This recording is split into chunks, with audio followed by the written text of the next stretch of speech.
The new hypercar from Ferrari was spotted recently, and it will reportedly outperform the extreme Ferrari SF90 XX Stradale, but there is one thing that you might not like about this car. More on that shortly. Let's dive in.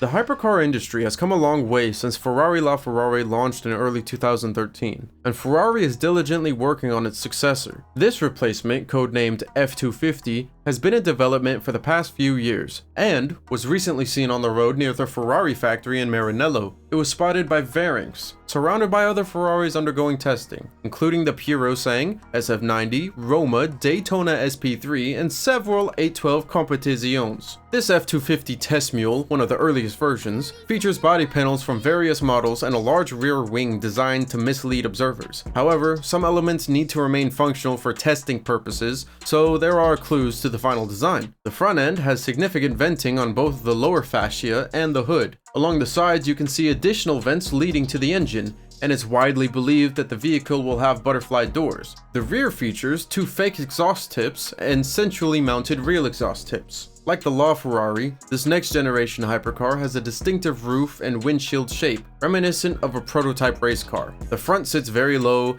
with large air outlets on the hood and active aero flaps beneath the front grille to enhance aerodynamics. While the exaggerated wing may be a decoy, the diffuser might be close to the final design. Another mule with more serious camouflage was seen a few months ago, indicating a model closer to production.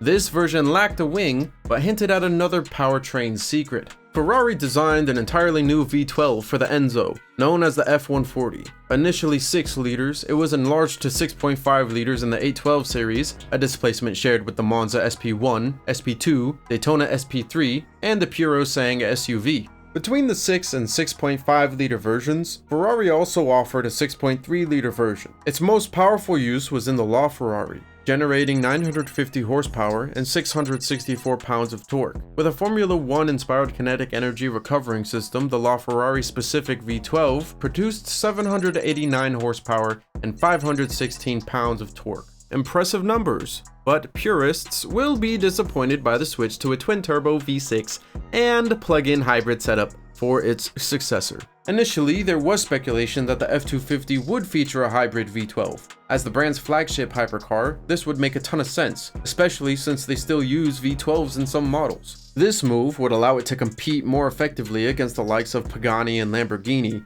and Ferrari planned to continue exploring synthetic fuels. However, the heavily clad prototype makes the very same twin-turbo V6 noises as its forerunners. The power plant in question is, of course, the 3-liter 6 that Ferrari premiered in the 296 series. A derivative of said engine helped the prancing horse win the 24 Hours of Le Mans for the first time in almost 60 years. It was pretty close between the Ferrari AF Corsa 499P and the Toyota Gazoo Racing GR010 Hybrid. Yet, the Italian hypercar crossed the finish line ahead of its main rival, by a minute and 21 seconds over no fewer than 342 laps, which is absolutely insane.